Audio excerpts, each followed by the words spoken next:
no, bad idea. Turn round, Sid. Nope, you're gonna make him angry. I'm warning you, that guy is 10 times the size of your High Wind. If we engage in battle, what do we have? We have, what, swords, spears, little magic stones, and claws. That's what we have on our side, and that thing is what we're gonna fight.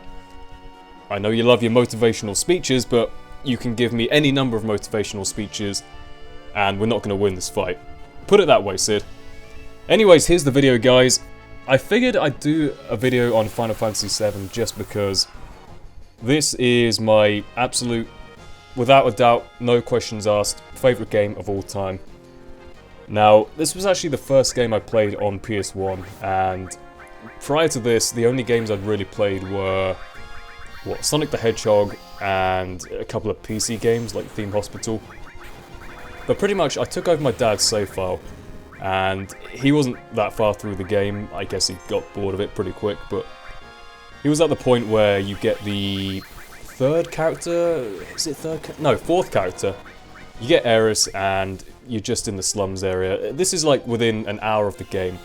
So right at the start of the game, and I just kind of picked it up, carried on with it, and yeah, I got addicted pretty quickly. I mean, the rest is history. This game here is an absolute work of art. Now, obviously the main appeal of any kind of RPG game is the storyline. Well, not for all RPGs, I mean, Pokemon, stuff like that, I don't really care too much about the storyline. Hey, get back here! Sit down and drink your goddamn tea! Sorry about that. Now, the storyline obviously is probably the main thing that draws me into this game in particular. And I don't want to give away any spoilers, but it's just a really damn epic story. The overall kind of background of the story is... Oh, by the way, before I go into that, I'll explain the materia system. Now, the materia is one of the other things I love about this game, whereby you have these little magic orb things called materia, and every weapon and every armor you have on your character has X number of slots on, and some of them are linked like these ones here. Now, what you do is you put your materia in the different slots, and you can have like basic ones like fire, ice, bolt, that kind of stuff. And you can also link them up with other ones, like there's a support materia called All, where, you know, you attach it to your fire materia and you can cast it on all enemies at once. So it's pretty cool how you can make these different combinations with your materia. And there's loads of cool stuff like, you know, counter attack, counter with, you know, some ridiculous dragon summon thing. It's really cool how they've done it. Now here's the party system, got all the characters there. Well, no, let's not go into that. Most of the characters there, and, you know, you switch them around, choose whatever you want. And, like I said, going back to the storyline thing. Now the storyline is pretty much you are Cloud, who used to be part of some kind of elite soldier group, incidentally called Soldier. By the way, watch this clip here. Anyone who's played this game before, you will know why this clip is the epitome of justice when it comes to Final Fantasy VII. This little troll of a snake, the Basilisk or whatever it's called, Midgar Zolom I think its name is. This thing is the ultimate troll, right? Justice, my friends, justice. Now, like I was saying about the storyline, you're Cloud, the spiky-haired guy there, and he's working for a mercenary group, not a mercenary group. Well, yeah, I guess they are a mercenary group of rebels.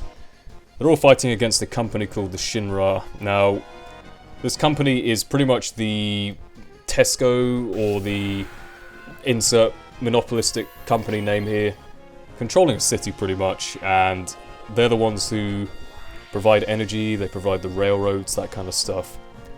And the way they get this energy is they're literally sucking it out of the earth in the form of Mako or Mako energy, something like that. The thing is, with a game like this, where there's no actual speech, I have to kind of interpret how stuff is pronounced myself, and, you know, it's a Japanese game, so I'm not exactly sure, but hey, it's some kind of energy beginning with M, and you suck it out of the earth. And pretty much, materia is also formed from this Mako energy.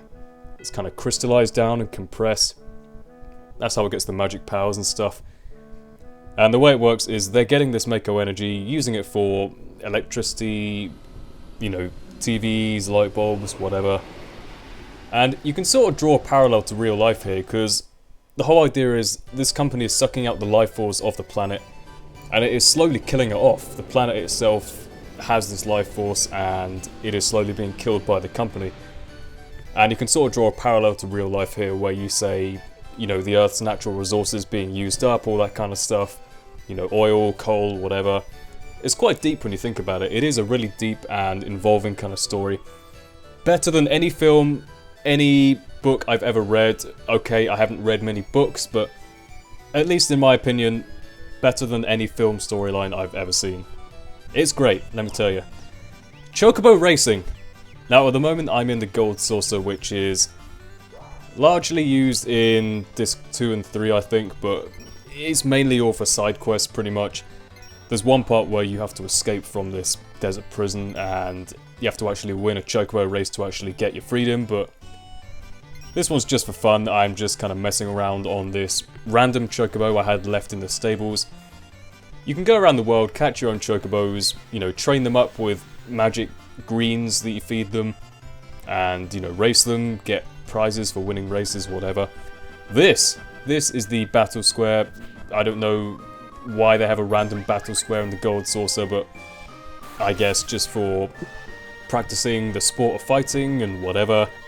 Who knows, but yeah, the whole Gold Saucer thing is pretty cool. It gives you a nice little distraction from the serious nature of the game, because it is a pretty serious storyline. You've got this group of mercenaries trying to take down this company who are pretty much killing the planet, and at the same time you've got this guy called Sephiroth who used to be a part of the same military group that Cloud did, and pretty much he is trying to destroy the world himself because he's a maniac, pretty much just with a giant meteor. So yeah, you got these two forces going against each other, and pretty much you got to stop them both. So it's a really interesting story. If you haven't played it already, you can probably pick it up on PSN for next to nothing, I guess, maybe like $10 or something. Who knows? But it's a great game, definitely worth a try at some point. And apologies for my voice, by the way. It has been a little dry over the past few days, but I'm still trying to bring out content and hopefully going to recover within the next few days or so. So with that being said, hope you all enjoy, and I'll see you next time. Goodbye.